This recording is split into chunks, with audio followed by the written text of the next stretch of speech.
Sveicināti, dārgie draugi! Ir iestājies ilgi gaidītais 2015. gads. Un nevar nepateikties par to, kāds ir bijis 2014. gads. Halleluja, jo ar liecības vārdu mēs esam uzvarējuši vēlnu.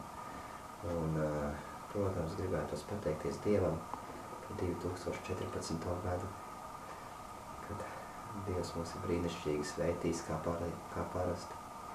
Kā teica viens brīnišķīgs brālis, ka kristiešiem jāpērk pašas labākās drēbes veikalā. Brenda drēbes. Jā, slava Jēzum, halleluja. Vienkārši neesmu sagatavojies, saprotiet. Neesmu vienkārši sagatavojies un tagad mēģinu runāt nesagatavojies un ceru, ka svētais gars man palīdzēs. Un gribētos pateikt to, kad es iepriekšējā reize, kad es arī teicu labu novēlējumu vārdus un atskatu uz 2013. gadu, ko Dievs ir izdarījis. Un es teicu, ka būs lieta, ko es pateikšu, ko Dievs parādīja 2014. gadā. Un katrā gadījumā tagad tā lieta ir tapusi, jau lēnā garā jau viņa tiek, kā lai es saka, reklamēta, un jau tiek taisīts pirmais mēģinājums, jau pirmo partiju jau izražot. Un tas ir šitāds te brīnišķīgs kakla trenažieris, kas saucās Neck Builder. Es gribu pateikt, kāpēc viņš ir vislabākais, jo nav vienkārši kakla trenažiera. Pasaule nav radījusi vēl kakla trenažieru, un šis kakla trenažieris ir labs ar to, ka viņam ir vajadzīgais izmērs. Tad, kad uzliek galvā viņu un uzliek šeit virsū ripu, un ar šitādu te modernu spriegotāju tu viņu nospriego, tad tā šaiba nekur neiet. Un tā, kad tu kustini galvu, kā jūs saprotat, viņš ir no metāla, plāns metāls, lokās ar laiku.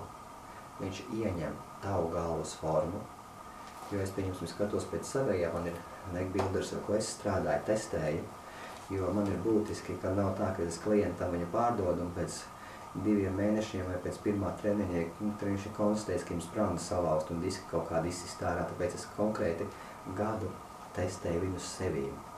Un kā jūs redzat, mans kakls ir dzīvs un vesels, kustās uz visām pusēm.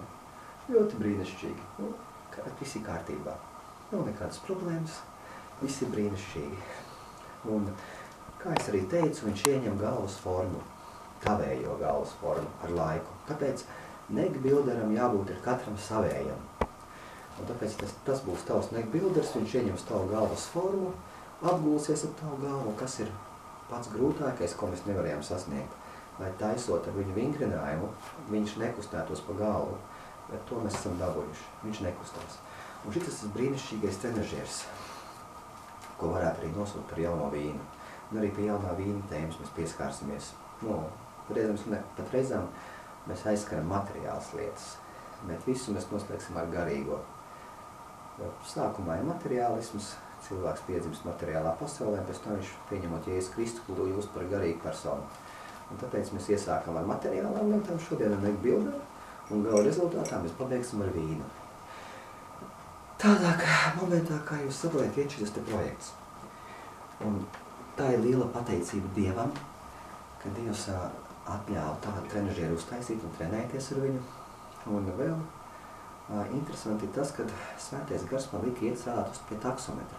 Un tad, kad es sāku strādāt uz taksometru, es ieraudzīju vienu ļoti nepatīkamu lietu, kas man nepatika. Ka netiek maksāti nodokļi par darbiniekiem. Tas ir par manīm, piemēram. Es strādāju, bet nodokļi netiek maksāti. Un man tas nepatika. Un es teicu Dievam, es saku, Dievs, es negribu strādāt tādā vietā, kur ir netīrs. Es gribu, lai man viss būtu kārtībā. Es saku, man būtu forši, ja man būtu pašam sava mašīna. Un es nolēmu, ka man būs pašam sava mašīna. Un ziniet, kas notika? Nākošajā dienā man Dievs iedeva pašam savu mašīnu, 5 gadi vecu, nolīmētu un iepakota pašu pēdējo aparatūru, kāda ir vajadzīga. Un man tagad ir 1 taksometrs, mans, ar ko es varu braukāt, mana firma, un es varu maksāt pa sevi nodokļus, godīgi. Varu strādāt ne pēc minimālās algas, bet pēc maksimālās. Un maksāt nodokļus bez problēmām. Un līdz ar to Dievs man parādīja schēmu, kā es varētu daudz taksometrus iegūt. Un daudz cilvēkus varētu iedarbināt šajā visā tēmā. Un kas ir atšķirībā no visiem pārējiem taksometriem, es izstāstīšu situācijām. Jo, pieņemsim, ir cilvēki, kam ir 10 taksometri, kam ir 20 taksometri, kam ir 30, kam ir 1 taksometrs kā man. Pieņemsim, ja tev ir 20 taksometri, pārsvarā esmu redzējis, ka cilvēku interesēs, priekšnieka interesēs ir, lai uz tā taksometra strādātu godīgs cilvēks, lai laikā nestu naudu, lai nelietu kreiso benzīnu, kas var sabojāt mašīnas visu sistēmu, un lai viņš būtu kārtīgs, un vienmēr laikā atnestu naudu. Vairāk viņiem nekas neinteresē, bet mani bišķiņ savādāk interesē, un es esmu ieraudzījis to, ja šis cilvēks pie manīm nostrādās gadu, jo es taisos vēl paņemt mašīnas, es ceru, ka nākošajā gadā es varēšu jau pateikt, cik man viņas ir. Reiz man viņa ir viena. Ceru, ka viņas būs vairāk. Schēma ir tāda, kad šis cilvēks, kas nostrādātu pie manīm gadu, pēc gada viņš jau varētu kļūt par pilnīgi jaunas mašīnas īpašnieku ar savu firmu, kur viņš varētu arī mierīgi strādāt uz sevi. Viņam nebūtu nekas cits jādara. Viņš varētu strādāt uz sevi, un tas ļoti interesanti, kā tas viss varētu pavairoties. Un tas ir tas, ko šajā gadā Dievs materiālajā ziņā man ir izdarījis, un par ko man ir liela pateicība, ka man nav jāstrādā uz kādu, es varu strādāt uz sevi. Un vēl augt. Un plus vēl, kad ir bilders, kas arī. Un arī, protams, liela pateicība manai sieviņiem, kas man palīdz visās tajās lietās, jo man vēl ir 2 maziņie. Vienam ir gads, otram rītā paliks 2 gadi, kas arī ir brīnums. Viens no viņiem piedzima 6. janvārī, kas ir zvaigznes diena, kad parādījās zvaigzne, kas simbolizēja, ka pestītājs ir piedzimis.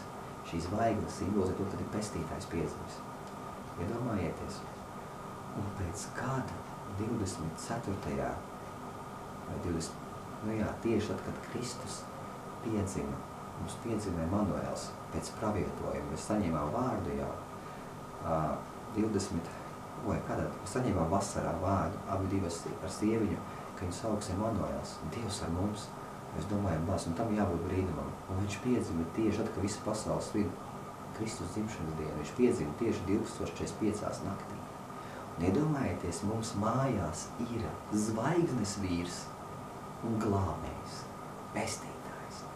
Un sieviņa viņu salicina, kamēr citreiz manis nav, kamēr es braukāju, viņi tiek viņiem galā gan ar zvaigznes vīru, gan ar glābēju.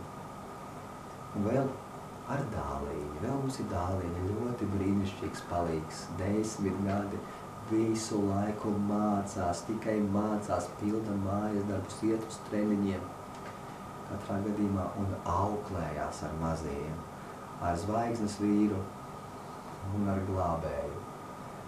Un dālīņi mums ļoti liels palīgs, slava Dievam.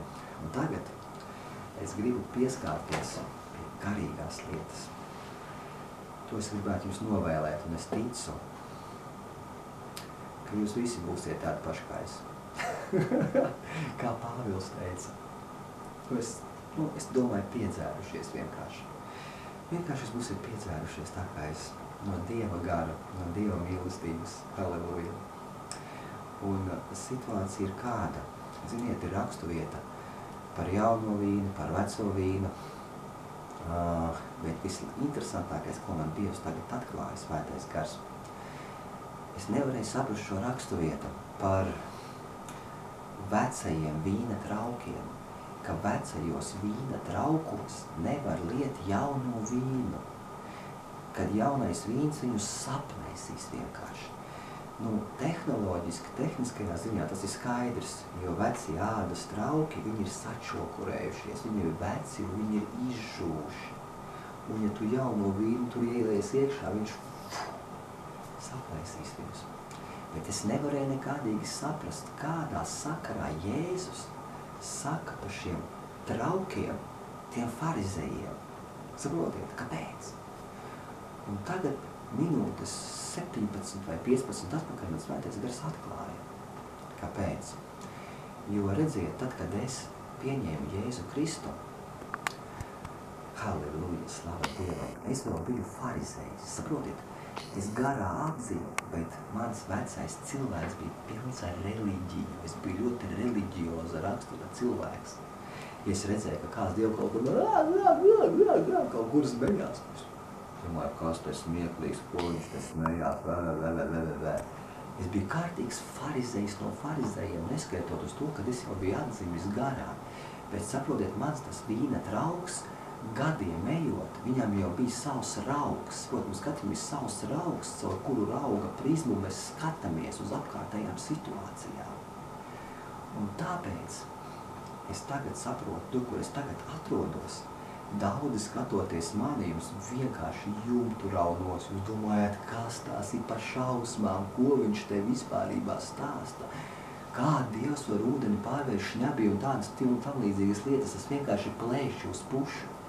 Daudz es, ka pat zinu, ka lūdz Dievu, lai es vispārībā nebūtu redzams interneta tīklā.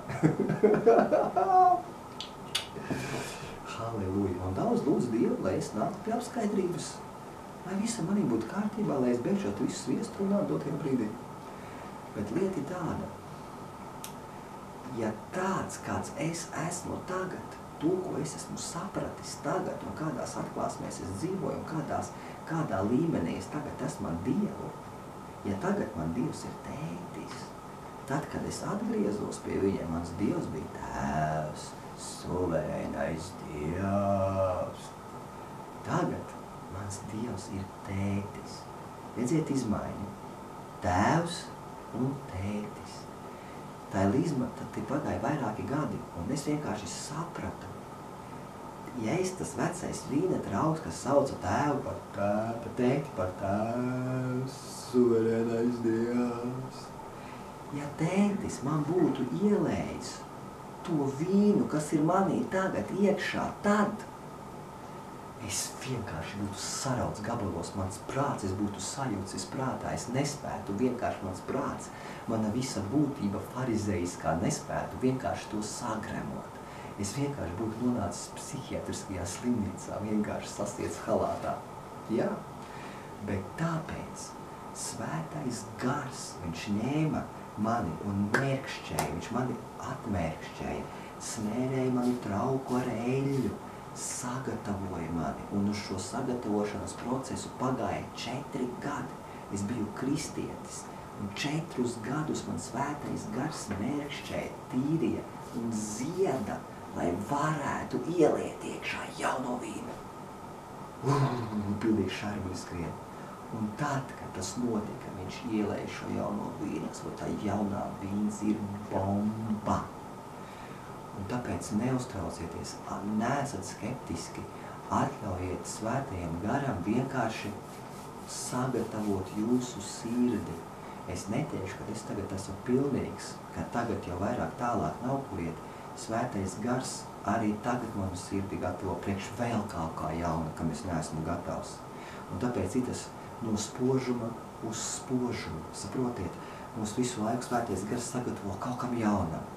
Kaut kam jaunam, un galvenais nepalieciet 1965. gadā.